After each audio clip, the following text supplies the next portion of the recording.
Welcome to this week's edition of the Pete Mezzetti Show. I'm Pete Mezzetti. My guest this evening is Department of Revenue Services Commissioner Mark Boughton.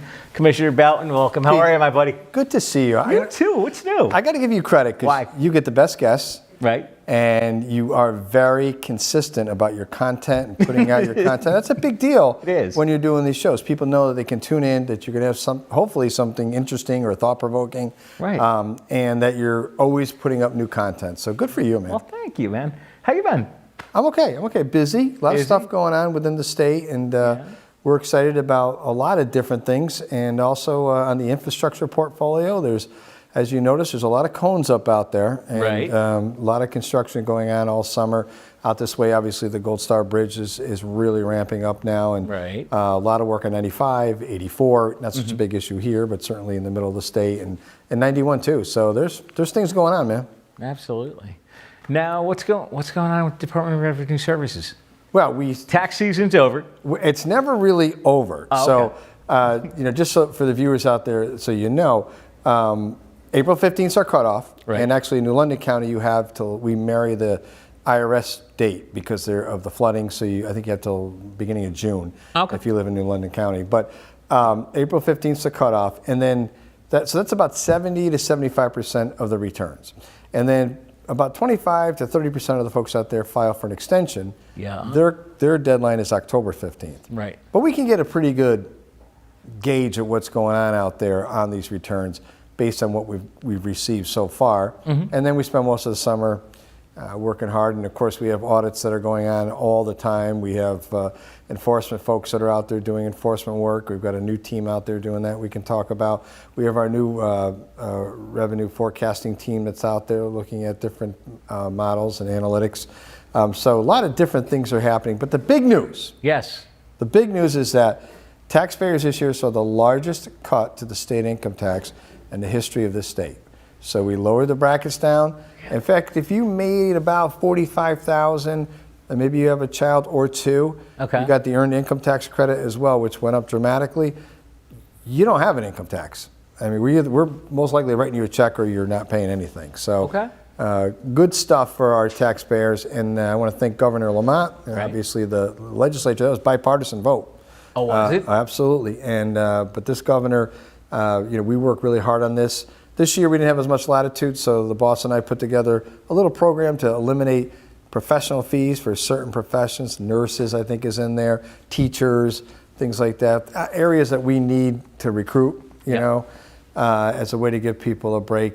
And we'll go back at it again for the next budget, which starts next year. But things are going to be a little tougher. It's going to be a little tougher the next biennium. Oh, really? But why is that? Well, I think revenues are flattening. And I think that, all the federal money is sort of washed through the system. So there's no more ARPA money and things like that. This next biennium, the 2-year budget, will be challenging. We have fiscal guardrails in place that the governor, the whole finance team is absolutely committed to keeping there because it protects some of these long-term costs that have just buried us in the past from us being buried by it now. So I think there'll be some battles to fight. But I will say this, that Governor Lamont has said clearly, and I've certainly parroted this everywhere I go, no new taxes. Right. He will not sign a bill that raises taxes in any area. Certainly there's always adjustments, so be careful, but the big broad sweeping raises, you certainly won't see them this year. Okay. Now let's talk about the different departments you have in. Sure. So I'll give you kind of a breakdown, about 600 employees that report through our management team. Our deputy commissioner is John Biello, really good guy. He's been there about 33 years. And, in past, some commissioners have brought in their own deputy, but taxes is such a complex and complicated section of our statutes that I wanted to make sure that I had an experienced team. So I brought in John as my deputy. He does a fantastic job. So he kind of acts, because I'm pulled away so much for the infrastructure stuff, he acts as sort of a COO, a chief operating officer that reports to me. And then we have different departments within our agency. So we have an auditing department. They just do audits. We have a team of lawyers that do something we call the appellate divisions, where you can appeal your audit if you don't like the results. And then they ultimately sometimes, about maybe a dozen times a year, end up in court. defending our final determination on an audit. There's also people that work closely with businesses, so we have a small division that does that. We also have an enforcement team of about a dozen certified post officers that can make arrests. But we don't do that, but they could. Right. Technically, we have we call him the chief. Our chief is from Chief Sullivan, who used to be the chief of police in Hamden. Runs our enforcement division, and those folks do a lot of undercover work. They'll do a lot of research, and certainly when things get criminal, we'll partner up with the state police and other entities to ensure that the law is enforced. So we have that team as well. And we have a collections division. They're the people that they either give you a ring or they put the bill in the mail, and then they follow up, deal with our small businesses, and they're always very, very busy as well. So we've got a big agency with a lot of responsibility. Remember, we do $22 billion of taxes over 40 different tax types or groups. So it's a lot. And you can't be missing zeros. No. Otherwise, not only do we not get to pay the police officer and the firefighter and the teachers, right. we don't get paid either. Exactly. So Right. we got to make sure that we do it right. So it's a lot of responsibility. As I mentioned, very detailed, sometimes painful, but is something that is incredibly necessary to run government. And at the end, we've talked about this before. I'm a Republican, but I believe in government, and I believe that government, can do good things. Like the governor, we have we're adverse to taxes, but he's a Democrat, but we've been friends for a long time now. But I'm not cynical about what our government, both at the federal, state, and local level, can do. And of course, coming from local government, right, that is the closest to the people, right? I'm sure you have Carl Fortuna was in here, a great guy. Oh, yeah. Will Saybrook, so I'm sure you have your guests in here that talk about that. Now, let me ask you this. We talked about April 15th being gone and past. The date of April 15th is done. Yep. But then, if you file an extension, you have till October. You do. What happens if you don't file by the October date? You're in big trouble. But so a couple things to remember too. If you file for an extension, you still have to pay us in April.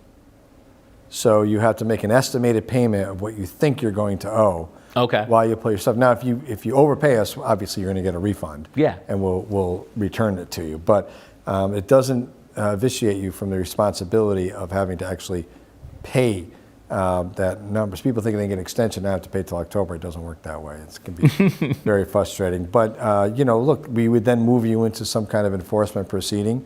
We would probably reach out to you first to find out what's happening.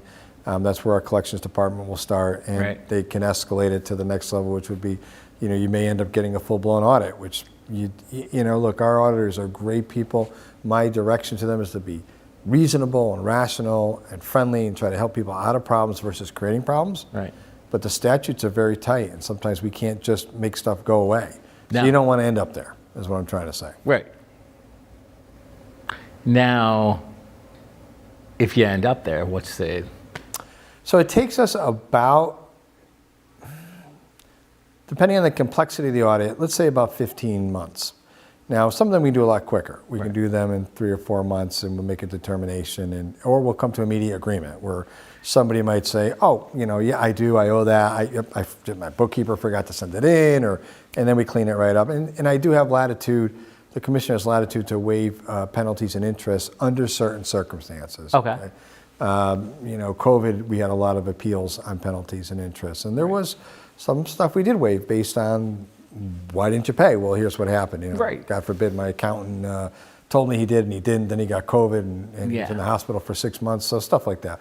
So generally speaking, it takes about a year to clean up an audit. It goes back 3 years. Okay. So it's not just this year. We're going to go back and look at 3 years and go forward. The biggest issue we have is people don't comply, so they won't drop off the documents. Their attorney or their accountant may try to slow the process down and on purpose, because they don't want to pay, and so then that becomes a much larger issue for us. But it's a arduous process. and something that's really, really important. Every auditor can generate and does generate between $2 and $3 million a year. So it's a it's a very good place to find what's owed our Connecticut taxpayers. And remember, this people say, oh, I don't want to pay the government. This isn't the government's money. This is your money. Right. And so if somebody's not paying their full liability, you have to pick up the slack and pay for them. That's why you want me out there doing as many audits as possible and as much enforcement as possible, because then we all have to pay more. Right. You know, because it's a zero-sum game when it comes to government. You know, the plow truck is a plow truck. It costs what it costs. Right. Now, start to finish, roughly, how long does an audit take? Or does it depend? Again, depends on the complexity. I've got some that have been out there years, but those typically are folks that are very complex, and they may have questions of law that are involved, as well as a determination about multiple accounts that they're trying to pay from or think they don't owe. So that could happen. But like I said, we generally range about 14 to 15 months. We are trying. Our goal with our new team there is to get it under a year. So the average generic, not the easy ones, just the full-blown ones, right, should take less than a year. We're going for 8 months is our goal. Okay. Which is good, right? Because it can take people out of limbo too. And there are other areas where it's very people. It's a funny business because people don't realize that. Restaurants, for example, I can tell you whether they're paying their full liability and sales tax simply by looking at their federal return. I don't have to do an audit. I can look at their credit card charges and times that by 6.35%, and I can figure out exactly if they're paying their full liability on the credit card charges. And most restaurants now are using cards. Very few are still on a cash basis. And then I know the balance of the cash. If they didn't pay the full amount there, they didn't pay the full amount of the cash. So once we do that, usually they'll come running in and go, oh, wait a minute, we made a mistake. But again, that's not my money. It's not the state's money. It's the taxpayers' money. Right. And we all have to pay more if folks aren't paying. And if you're a consumer and you bought a meal or you bought a service and that person doesn't pay their sales tax, right, you just got burned. Yeah. And they're stealing from the government. So we're on it. Now, let's get into a little bit about your background. Sure. Well, so I was. It all started way back when. It all started way back when. I was born and raised in Danbury, Connecticut. I was educated in public schools. I did a little stint in the military right after high school to get money to go to college. I went to Central Connecticut State University where I earned a bachelor's degree, and later on I attended Western Connecticut State University where I earned a master's degree. But I don't have an accounting background. Everything I know about accounting and about business practices are OJT. Right. I did run a small business for many years, which I eventually gave over to at that time, my wife, which was a kitchen cabinet business. We designed, sold kitchen cabinets, counters, installed them. Oh, cool. We had 2 locations, about 20 employees, and we were grossing about $4 or $5 million a year. Didn't make any money, but we were grossing $4 or $5 million a year. Right. But what I took out of that is I got a feel for what our small business people go through. Yeah. And I understood that much better about worrying about making payroll or having to hire somebody or having to let somebody go. I learned a lot from that experience. But I also taught high school, and I taught high school for 14 years at Danbury High School, and left there in 2001 when I got elected mayor. But prior to that, I had served in the legislature for 2 terms. So I know Danbury, for those of you who don't know, is it's a Democratic city by registration. Yes. And I was blessed to get elected and reelected in Danbury 10 times. Okay. On a 2-year term. It's a 2-year term as mayor. So that was a lot of work, but a lot of fun. Great city. Good bones to it. Our mill rate is probably lower than a lot of your small communities around here. Okay. Although we have the largest school district in the state in terms of students, population. Oh, really? About 13,000 kids there. So I think I did a great job. Yeah. But I'm biased. Right. I get it. But and got involved in politics that way. And during that time period, like I said, I had been friendly with Governor Lamont. I had known him for many years. And he'd call me every once in a while and say, Boughton, come work for me. And I'd say, no, I don't know what I'm doing. As you know, I ran for governor, and and Yes, came you very did. close in 2018. And I still had that politics in my blood, but there does come a point where after at about the 20-year mark at being mayor, this is strong mayor form of government. There's no Right. city manager. You're the boss. Right. I didn't think it was healthy for the city to have so much knowledge packed up in here. Right. And I had a tiny staff for a city of that size. Oh, yeah? Because I knew everything. Right. I could run the whole city off my cell phone. But I didn't think that was healthy in terms of where we were going in terms of democracy and giving people opportunities. So when the governor came to me that last time, I really thought about it. I said, yeah, I'm going to do it. It's time to turn over the reins. Let's get some new thoughts in here, new leadership, new ideas. And the city's got to chart, the new mayors, there's been 3 now, got to chart their course and do the best that I can. But so I've been Commissioner of Department of Revenue Services since 2020, and I've been there going on 4 years. It'll be 4 years this December. So Wow. It's been great. It's been an honor to work for this governor. He's a great person. He really, Is he? Yeah. People don't. Too often times we get just sort of the two-dimensional TV thing, or a press conference or whatever. But I know this man behind the scenes too. Yeah. And a great measure of a person, I think, is how they interact with their family. He's a proud father and a very good family man, and he's got a great sense of humor. He's funny. Doesn't suffer fools, though. I mean, he will look at somebody. I know what he's thinking now, because he's looking at somebody going, "Get this guy or gal out of here." But he's really a terrific leader for our state. Bugging him to run a 3rd term. I don't know if he will. I don't think he will. It's not my business to really make that decision. That's a family decision. But I think the city would be well served with another 4 years of Netherlands governor. Now, I'm going to put you on the spot. I mean, the state would be well served. State. Yeah. Who's the mayor of the town of Danbury now? Gentleman named Roberto Alves. And Okay. fun fact, Roberto was my student at Danbury High School. So So you know him. I know him very well. Good guy? Yeah, he's a good guy. Yeah, sure. I mean, look, anybody that gets to that position is generally a pretty good person. Right. We've been lucky in Danbury. We don't have issues with corruption and, or anything like that. Last time we had a serious sort of incident was back in the 80s. So you can see that we've had good mayors over the years. I'm the longest serving at 20 years. My predecessor, who I took over from, he'd served 12. Somebody else has served 8. So that seat doesn't turn over a lot. It has, when I left, somebody did 1 year to fill out my term. Then somebody got elected for 2 years. Really good guy, Mayor Esposito. He was there for 1 term. And then Mayor Alves is there now, and he's there and is just completing his 1st year. So, I mean, but it's a funny place in the sense that, here we are, a city of 100,000 almost, and we've got a 21-member city council. 21 members. 21 members? 21 members, yes. But it's a weak council. God. It's a strong mayor, weak council form of government, and they only meet once a month, and the mayor leads the council, or she. So it's a really good place to learn governing and to. I mean, you're right there. You're right in the face of every triumph and every tragedy. Now, before you were Department of Revenue Services Commissioner, do you remember who was? Yeah. So there was. So I took over from. I mentioned my deputy, John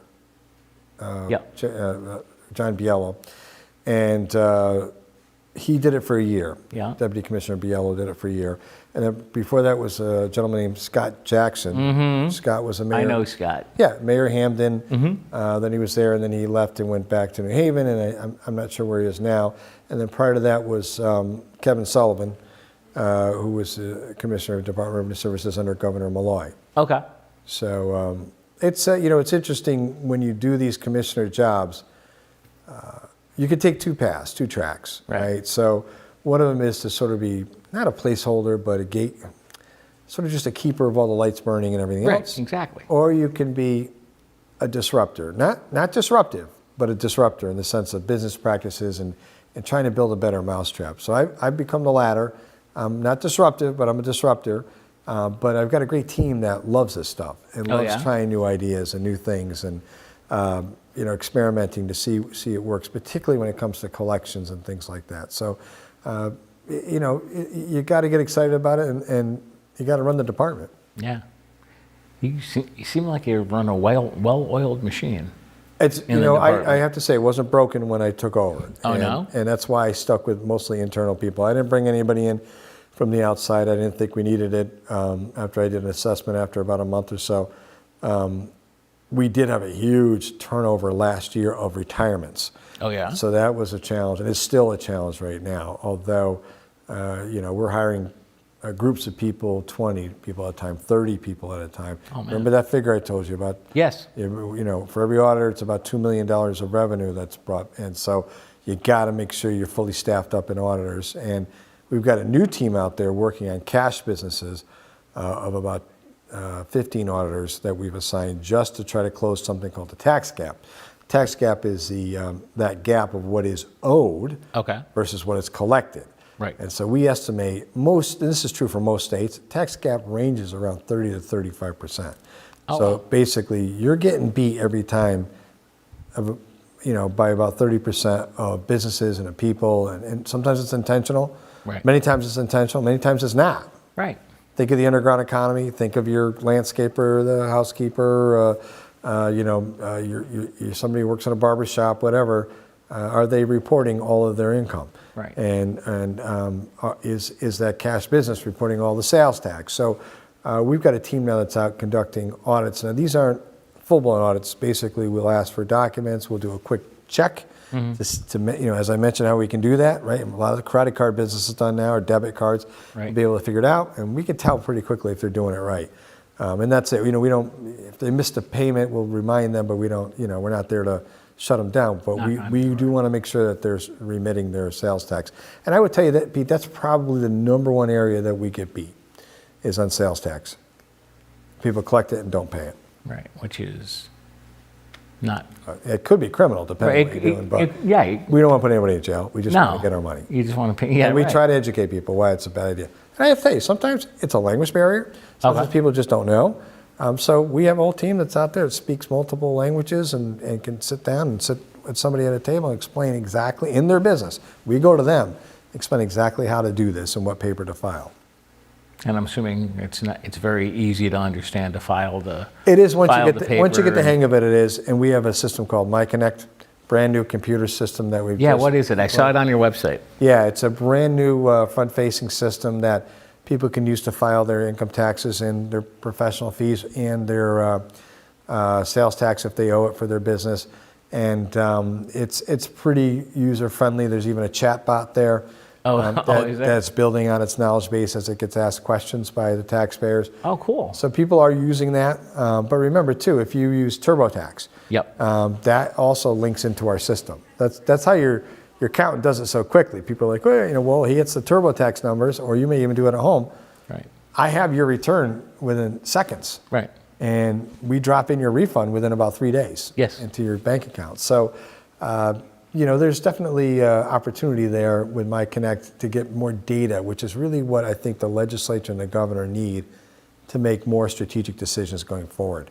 Because we're going to face these, I wouldn't say call them headwinds, I would just say a calming time of our economy.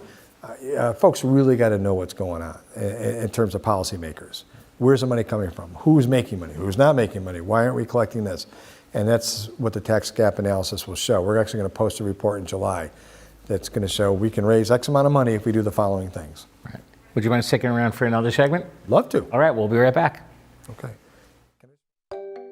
Public Education and Government Access TV, or PEG, has continued to serve Connecticut for over 30 years, connecting communities with local information, entertainment, education, and a transparent source for local government meetings.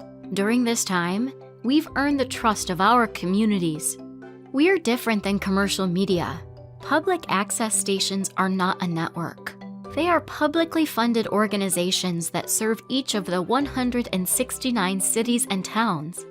While some stations are operated by cable companies, almost half of the stations in Connecticut are managed by local nonprofit stations, like the one in your community. In fact, PEG stations are some of the last independently owned and operated TV stations in the country.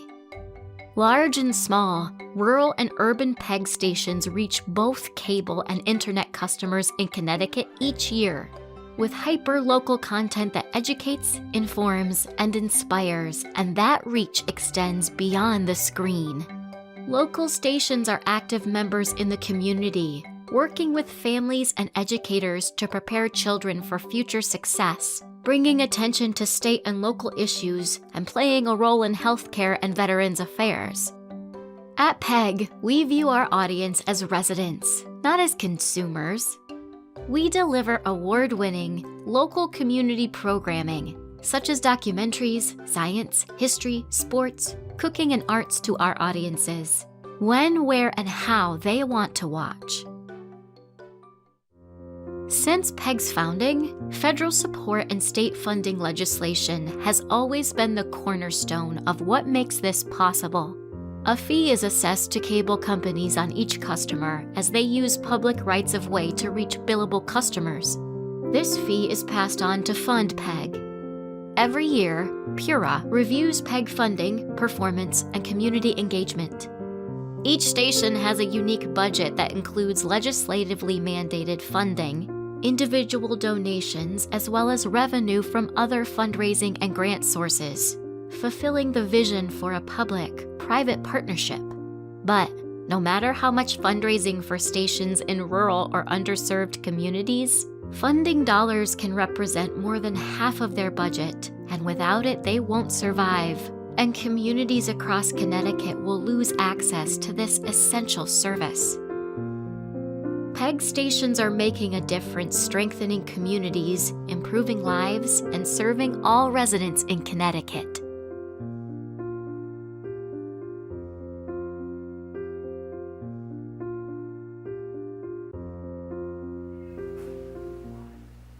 Welcome back to this week's edition of the Pete Mezzetti Show. I'm Pete Mezzetti, sitting here with Department of Revenue Services Commissioner Mark Boughton. Welcome back, sir. Thanks, Pete. Thanks for having me. Thanks, Mark. Thanks for sticking around.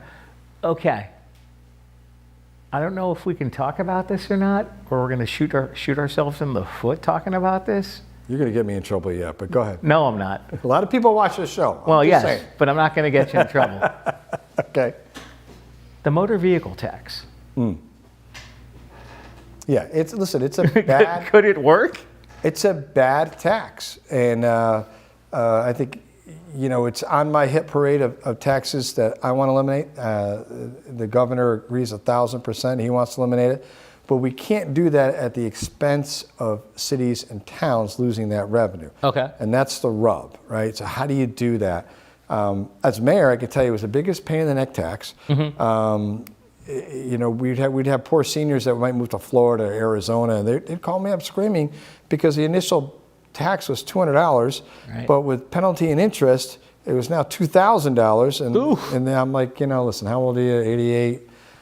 God bless you. I hope you live to be 108, but don't worry about it. If you're ever going to come back to Connecticut, don't worry about it. But, right. The point is that you would waste a lot of staff time, a lot of aggravation. Any tax collector in this area will tell you that. And for a tax that also ends up to be, and our tax incident study showed this, to be one of the most regressive taxes we have is the property tax and the automobile tax. So right, let's get rid of it. The question is, how do we do that without punching a hole in, and I can tell you in Danbury, right, our auto taxes are about $12 million, all right, 12 to 14 million every year. And then you have something called the supplemental, which comes through in October, and those are additional cars that were registered after that July 1 date. That would always be good for another 2 or 3 million. So it's a real hit. I'm sure Joe has spoken to that as well. Joe DeLong was here. Yes. Yeah, Joe was here last week. But we don't like the tax. No. And I think in terms of competitiveness, this state can do better when it comes to that. It's just, we had a task force this year. I served in the task force. It needed to meet about 20 more times and take about another year and a half to really lay a system down that we can develop that'll give faith and confidence to our municipalities, but also help our taxpayers. In the end, I want our taxpayers to pay less. Right. To pay less. Now, who's on the task force with you? Well, they closed that one off. Oh, got it. So we have to have more discussion about that, and I'll be, the governor and I and the team at OPM will be talking about that this summer. I will tell you that I think the best way to do this, it's just an idea, and municipalities won't like this, but it has worked in other states. You should cap property taxes at 3%. So no hard cap, no property tax can go up more than 3% per year.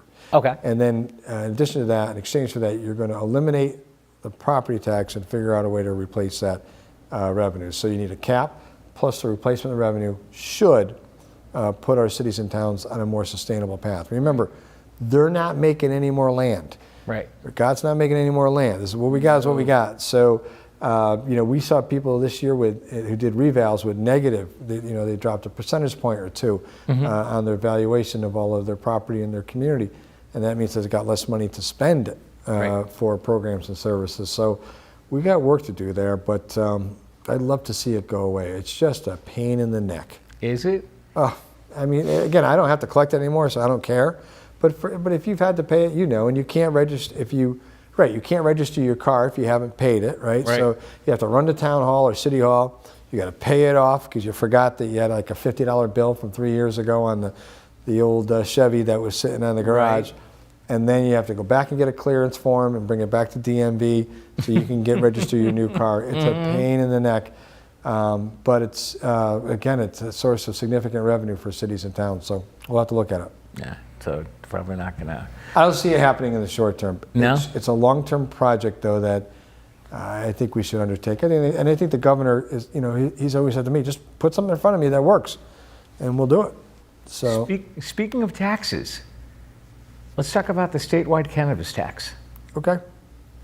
It's, it's funny because I've always told people that cannabis sales will never be a huge tax generator. Right. And people would, as part of a selling point, I think people in the industry made the mistake of talking about the taxes all the time. Okay. I would tell people, don't talk about the taxes because it's not going to generate that much revenue. Understand we've got Massachusetts to our north that's done a very good job with how they did it. So they've already sort of surrounded the market. New York is the Wild West. It's legal, but they haven't really developed a market there. So you can really, the black market is just exploding in the state of New York. And so it isn't like we would be the first. Right. So we're not generating the kind of money you see, although, you've seen the projections. I think last quarter was around 13 million, 14 million, and we projected about 20 when the bill was passed. So I'm not alarmed by it because I keep telling people we didn't do this for the money. Now, cities and towns are getting checks out of this. Okay. If they invoice their dispensary, we provide the data for them, and we'll tell Westbrook, your dispensary owes you $22,000, and based on this amount of sales, and then Westbrook tax collector would invoice the dispensary, and they get a check. So it's a nice little add-on for cities and towns. I know Danbury, they approved 2 of them, but remember we're 44 square miles. Yeah. So it's a big geographic area. But other communities have 1 or et cetera. But again, you never do that. That wasn't a policy change for taxes. It was a policy change because people felt that it was kind of getting silly chasing around people selling marijuana when people have a glass of wine at night. Now look, it's not my thing. Right. But I don't judge, whatever. And I will say, when this was coming up, I had taken some trips to Mass to see how they were doing it. And I actually waited in a line, and I was in Great Barrington, and I waited in line in one of the dispensaries there. Yeah. And the guy in front of me was shaking, he had a pretty violent shake going on, and so I struck up a conversation with him. And he was there, and he said without cannabis, he was out of cannabis, he was getting his medical card, right? Yeah. Yep. But he was using it for Parkinson's, and he says it really calms him. I mean, he goes, you don't see this. Right. He goes, so, and with very little hallucinogenic effect to them. So there's some uses for it that it's worked. It doesn't work for everybody with Parkinson's, but for certain kinds it works. Now let's talk about the Connecticut highway use tax. Yes, the HUT for the trucks. It's actually been successful. Has it? Yeah, and we've had over 40,000 trucking companies across the United States of America, Canada, and Mexico that have registered for it. People are paying it, and we'll fall a little bit short of, I think, our projections. And I don't remember what they were for this year, but it is working. remember that money goes into the special transportation fund. Gotcha. And then, so let's say we generate 50 million this year on that.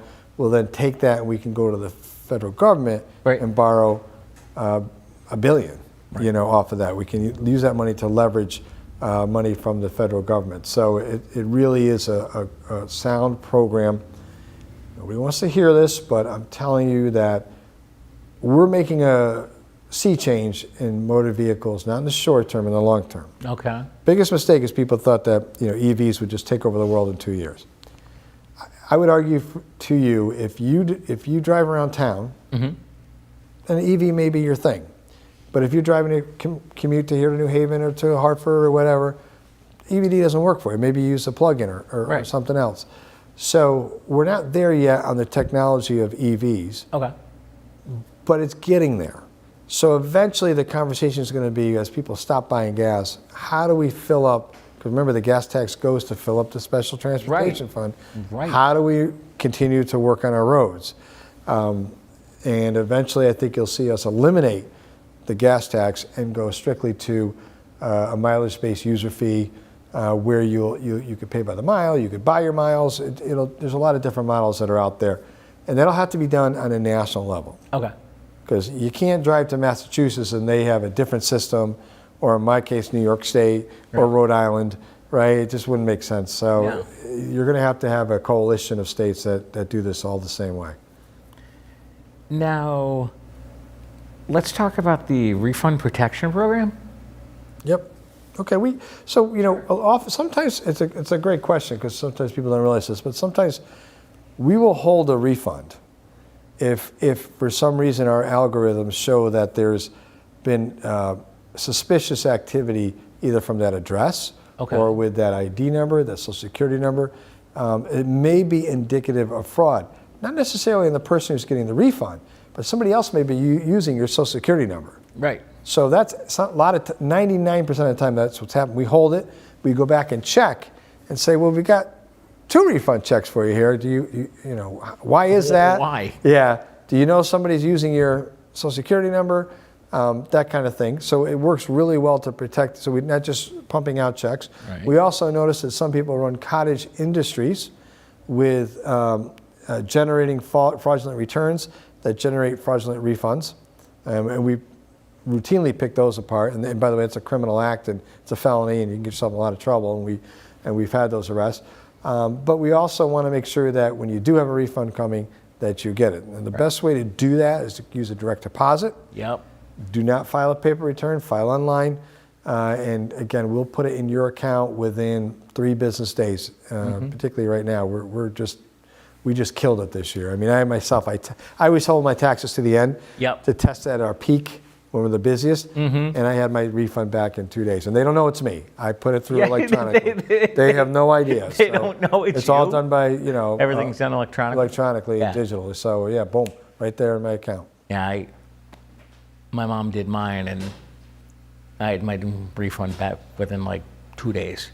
2 days, it's amazing. She saw it, she was like, your refund is back. I'm like, when did you file this? She's like, the other day. I'm like, that's quick. It's quick. That's quick. And even the federal government, I got a direct deposit from the IRS. I had a modest refund that came back. I think it took 7 days. Yeah. Not bad. No. It's kind of scary, actually. But anyways, so we want to be careful. And if you get a call from us or you get some kind of electronic communication, call us back. Check it out. There are a lot of scammers out there. Right, I was going to ask that. That are tricking people and getting them to file more or say, hey, we owe you money, and if you give us $500 gift card, we're going to give you $10,000 that we have, Yeah, no. And particularly our seniors get really wrapped up in this. I actually followed, I was actually in a Walgreens and a senior was trying to buy a $300 Apple card, and I stopped the transaction. And I said, sir, what do you just tell me what you're buying that for. It turns out he had a scammer. And the scammer was still on the phone. The guy's going, no, don't talk to him, don't talk to him. And I go, what are you doing this for? And it turns out it was a Eversource. It wasn't Eversource doing it, but they claimed that they were from Eversource. Yeah, they were working for Eversource. Right, and wow. so he needed to get the $300 gift card and then send it to me. I go, doesn't that sound wrong to you? And he goes, well, sort of, but they were so convincing. I go, they can get into your email, They can learn your name. Yep. They can learn your account number, your balance. Eversource, for one example, will never call you. So you will get it in writing in the mail if you are behind on your bill or anything like that. But that's the kind of stuff we work on every day. Wow. It's pretty impressive. Yeah, it's busy, but I mean, you know, look, it's a labor of love, and it's one of the good things our agency gets to do for people. I'm not the most popular people at the garden party, okay? I'm sort of the skunk at the garden party. So anything I can do that's positive, get the refund quick, or protect the refund, or make sure that they're not getting scammed, then that's a good thing for me. Now, you ever walk through the call center and say hello to everybody? Oh yeah, I take calls too. I took. I do. I took them 2 weeks ago. Yeah. Really? I'll sit there and with a headset on and spend an hour taking calls from taxpayers and answering their questions. And I have somebody with me that will. A lot of times, questions are so arcane or detailed. I don't know every single form and what line number is what. So I have somebody. You don't know every single form? Come on. Well, our forms, I should say that. Our state forms are easy. Oh, okay. But they may be referring to a federal form or something like that. Oh, so I always have somebody, a customer service rep with me. But this year, for example, I took 15 calls. I did 14 of the problems. There was one that would stump me. And last year it was 9 out of 10. The year before that it was like 5 out of 10. Really? So I've gotten better each year. There you go. Yeah. It's cool though. And people are surprised when I pick up the phone. You don't tell them who you are. I said, good morning, it's Commissioner Boughton from the Department of Revenue Services. I am here to help you. Talk to me. What can I do for you? And they say, And I get stuff like, geez, my refund check is going to the wrong address, or I had a gentleman that moved to Kentucky and he wanted to know what he should do. So, all kinds of questions. Yeah. Well, I'm sure if your refund is going to somewhere else, you just change the address and that's right. And I key it all in for him and go, okay, here you are. And I'm like, I wish you hadn't waited till we sent the refund up. Yeah, hello. But okay, we're going to get you your money. It's all good. Exactly. Now, now tax season's over, so what's your department up to now? So we are working on a number of reports. I mentioned the tax gap study that we're going to post in July online. We also just completed a tax incident study, which is a lot. This is a lot of work. There's a lot of data in there. People don't understand how much work these reports are. So we'll be doing that. We finished our modernization process. That was about a $60 million upgrade to our computer system. We are filling out a lot of our positions, doing a lot of hiring right now, interviewing, promotions. Again, we had that big retirement wave last summer that we're trying to make up for. So that'll be a busy time of year. And we'll continue to ramp up as we bring in these new employees, we will continue to ramp up our auditing. So when you get hired at DRS as what we call ACT, or Account Career Trainee, it takes, I think, 14 months to get through our training program. And you have to spend time in each department. So you will spend 3 months in our call center, just answering calls. And even though people say, I didn't get hired, I say, well, you need to know what everybody does. Everybody's got to know what everybody else's job is. Then we move you over to another piece, and then so you learn the whole picture of what's going on. So at the conclusion of that, now you're ready to go out and actually do field audits, working under somebody that can provide direction for you. So we're ready to start ramping those up this summer because that group of trainees is now coming through the program and ready to go. We've had a little bit higher attrition rate than I like. Okay.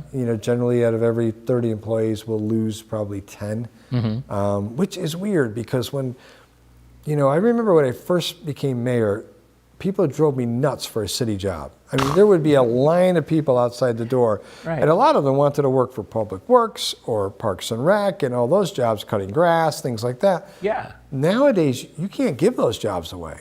No. And the same problem is that we have, where everybody wanted a state job. There's a time now, it's like, meh. I mean, we offer a competitive pay package, I think. I think you started around $65,000, and once you complete that training, you go up to $72,000. These are young people, and then you move up the career ladder. You obviously make more pay, but it's interesting that people aren't really that interested in working. I'm like, okay, I don't know how you're going to pay your bills, but I guess you got to figure it out. Yeah, people don't want to work. They don't.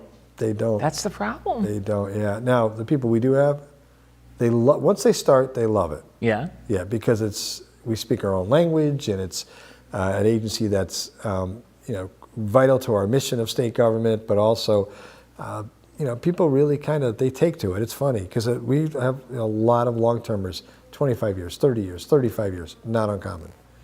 We have that have worked for our agency. Really? But again, they're starting to punch out though, so Yeah. we're backfilling those positions now. So if you're interested, and you only need, I better get this right, I think it's 9 credit hours in accounting. So Okay. you don't have to be an accounting major to come work for us, but you have to have some background in accounting. So if you're interested, go on our website, drs.gov, and you can apply. We'd love to have you. Even working in the call center, you got to have an accounting background? Well, everybody there has, generally the call center is staffed by half full-time folks that just do that piece, customer Yep. service, and then half of our ECTs are in there. So, but yeah, everybody's got to have some kind of accounting background. And they learn quickly, they really do. Oh, really? Yeah, it's cool. It's cool watching people learn. Now, one person we have to give a shout out to. Kim in your office. Kim's the best. She is. She is the best. She's efficient. This is my assistant, folks. She is... And she deals with me. Which is easy. Yeah. But, she was there when I got there. She's efficient, friendly, kind. Yeah. And is organized like no other. Now, listen, I've had a lot of assistants in my political career. Oh, yeah. And my government career. And by far, Kim Times is the best. So proud of her and the job that she does. And, and she's friendly too, right? Yeah. Oh, absolutely. Yeah. Yeah. If I email her, she'll email me back. And when she's not dealing with my nonsense, getting me to the right places, she is answering calls from tax residents that have problems, and she's solving taxpayer concerns. Really? So she does that too. Yeah, very good at it too. Wow. Yeah. Now, what else is the department up to that we can educate the people about? Yeah, so I think that we have really embraced, the conversation that we're going to have in the future is AI. And how do let's talk about AI. How do we adopt and integrate AI? And right now the legislature is working on a statewide policy. The governor has a tech background. He comes from he does? From a digital background, so he's very interested in it. I've always been a little concerned about AI. And remember the amount of data we handle. We handle data that's very sensitive. I have to sign my life away every year, an oath, if you will, that I will make sure that I not share data about individual taxpayers. Right. It marries the IRS security measures. My phone is, I have a state phone that's almost unusable. I can't even take a picture with it because that might somehow allow people to get into our system. So I worry about AI being able to without the right controls, potentially causing a breach in our system. But it's there, and when I mentioned the chatbot earlier on, Yep. that uses AI. It learns as you ask a question. So it doesn't have to be the same person. Right. So Mark Boughton could call about this question, but then Pete Mezzetti could call the next day. The chatbot now remembers how it answered the same question from Mark Boughton, and it'll respond the same way to you. And it learns, Cool. it builds that knowledge base bigger and bigger every day. And it's really cool to watch that work. Scary, but Yeah. it's cool. It is scary, but it's cool. Now, how closely do you work with the legislature? Very closely. So we work with the Finance Committee from this area, Representative Cheeseman, fantastic, Representative Maria Horn, Senator Martin, Senator Fanfara, all great people. We work with them. We meet with them prior to the session. A lot of times we'll have DRS bills that we need to get through, and they're very technical in nature. Right. Sometimes the IRS may have changed something, or there may be a new tax that we realize isn't working that well. It's difficult for us to collect, so we'll ask for some changes. And then they have stuff that they want. They always are. They're very data driven now, and I like to think I helped create that influence of data because I work with them and I always say, look, we need data so you understand the trends of where we're going, where we've been, Right. and where we are right now. And I know from my days in the legislature, very hard to make a decision. And this is a $22 billion budget. Yeah. So there's big decisions to be made here. You really have to understand how it impacts everybody, who pays for it, how do they pay for it, why do they pay for it. You have to understand where the money is derived from. Does it hurt businesses? What kind of businesses? Other businesses get away scot-free, Right. So all that it can be derived from the data that we collect. So we have now are broadening our data, and the next set of returns, the next forms, are the things that you'll have to fill out online Right. for next year. You'll see that we're asking more questions because we want to know Right. Where do you get your, normally we just go off the adjusted gross income from the federal return.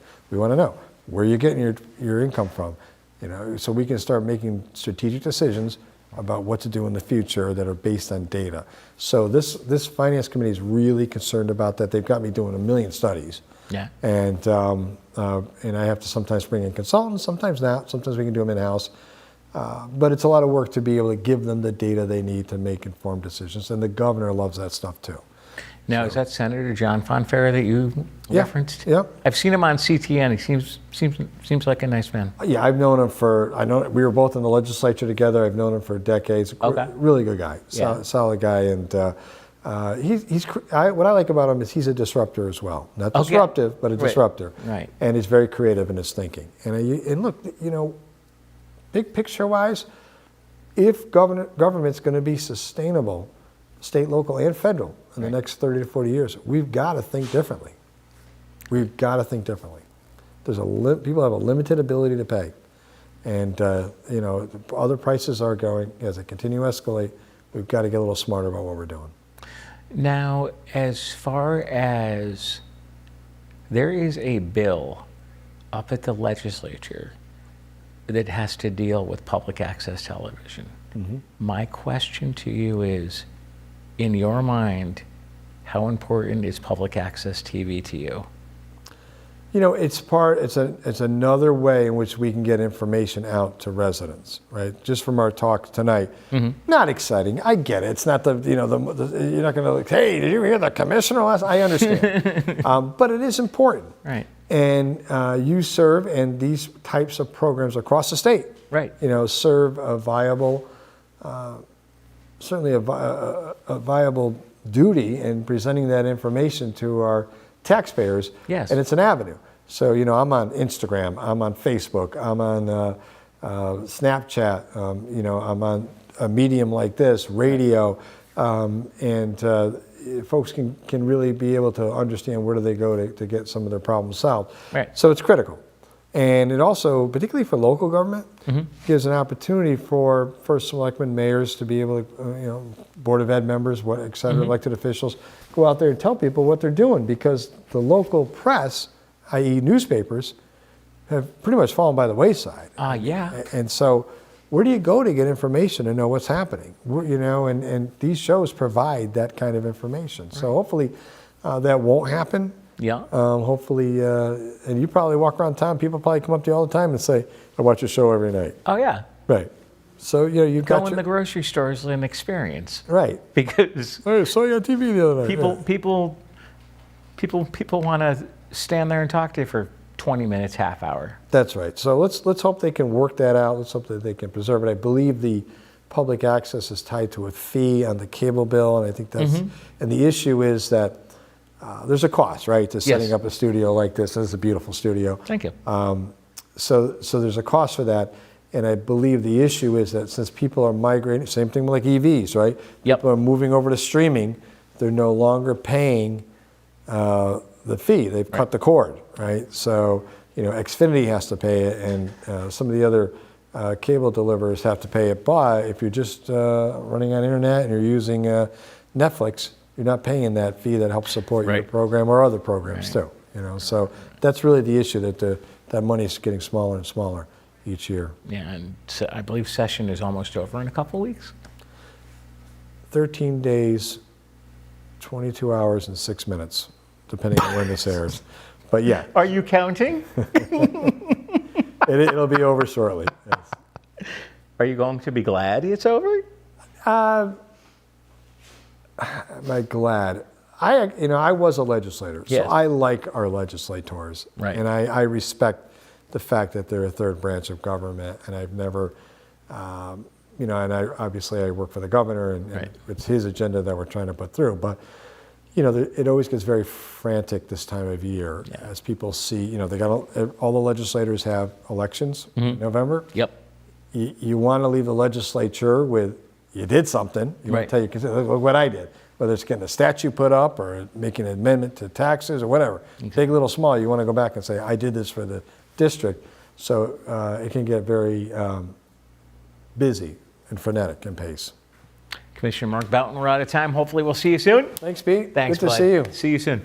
On behalf of Commissioner Mark Boughton, I'm Pete Mezzetti. Thanks, good night, and we'll see you next week.